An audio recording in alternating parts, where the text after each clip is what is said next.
Talking racing shoes today with Michelle Courcy. She, of course, is with Velocity USA. You can see her this weekend down in Oaks, Pennsylvania at Motorsports 22. And keep in mind, on Friday, they do have some special Black Friday deals. These are the new shoes, and I got one of these in the past show there in Syracuse in November, and it was a lot different than the shoes I had years ago. Her husband, JJ, is going to be Vanna White here. So do your Vanna thing real quick here. Okay, so this is just some of the line right here. Obviously, I got the orange ones, SU fan and everything like this. But the big thing that I noticed was this piece here that's in front of the laces. So JJ's going to show us here what to do. He's going to be off camera, but when did this start to be something that people got concerned about, Michelle? So these are what we call our sprint shoe with the lace cover on them. It really started to take off, I would say, in this area. Within the last couple years, people have been, no matter what they race, have been wanting these lace covers on their shoes versus not having them and their laces exposed. Yeah, and as you can see, he even had to tuck that back in. What is the big deal there? Why don't we want the laces exposed?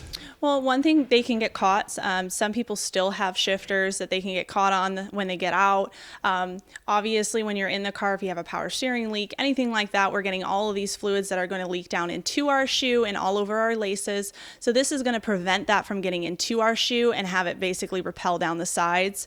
So it's going to be easier on your laces. You're not going to notice those getting all bunched up and breaking, but also you're not going to be getting fluid inside of your shoes, and you're not going to be getting caught on things if you're trying to get in or out. Is this pretty much a standard in the industry now? What do we call it? Is that a flap or something? What do they call it? We call them the lace covers. Lace covers. Yep, okay. And it's pretty much, these are our most popular shoes. You're not seeing a lot of the shoes without the lace covers being requested anymore, so this is our top shoe. And the piece at the top there, the Velcro piece, JJ's going to show us what it is right there. That's been a thing all along, hasn't it? Yes. Yep. That's just to tighten them up for that extra tightness around your ankle. And one thing I didn't think about, too, since we were talking about suits, a lot of the suits now, pretty much all of them have the stirrups on the bottom now? Yes, they all come with the foot stirrups. They're obviously optional. You don't have to put them in, but we highly recommend them as they're going to help keep that pant leg down from having your ankle exposed to anything when you're getting out. If your pant legs want to roll up, it's not going to expose that skin. Obviously, it's a high-top version, too.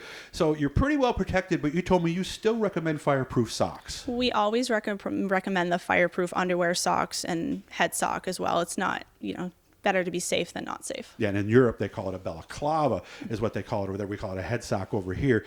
Takes a little getting used to, though, doesn't it? Especially getting it on your head right the first time you put your helmet on, right? Yes.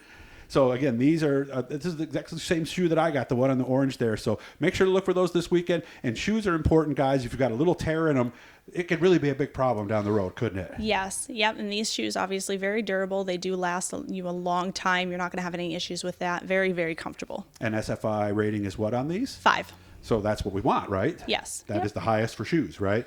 Not the highest. Or is there a 7 and 9 in shoes too? It's the highest that we carry in our shoes. And for local racing, I would think this would be just fine, right? Absolutely. All right. So again, look for Michelle this weekend. These are brand new shoes. And again, they're really nice. They're very comfortable, although they're not so comfortable when you're walking through a pit area with runner crush on the ground, are they, Michelle? You actually don't feel as much in these. Oh, really? You still obviously have that pedal feel, but they're very comfortable walking through the pits as well. We've had a lot of feedback on those. And the reason they did this in the first place is most sneakers are very wide, and we don't have a lot of room in the bottom of these cockpits a lot of times, right? Mm-hmm.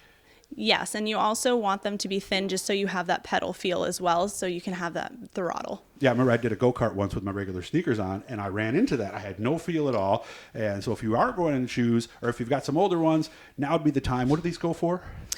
Regular price are $229. If you go to a show, you're obviously going to get a lot better discount on those. Oh, you get a better deal at the show than you do if you go online? Yes. Okay, so you can also come out to the place here at 114 US Route 11 here in Central Square as well. Michelle, have fun this weekend. And guys, if you're thinking about new shoes and you're going to the show this weekend, or you could also go to Motorsports Expo in the spring here in Syracuse and get them. And of course, you can go to velocita.usa.com. Have fun this weekend, Michelle. Thank you. Hit the Blue E, guys. Subscribe. We're going to try to teach you a lot of stuff here in the next couple of months.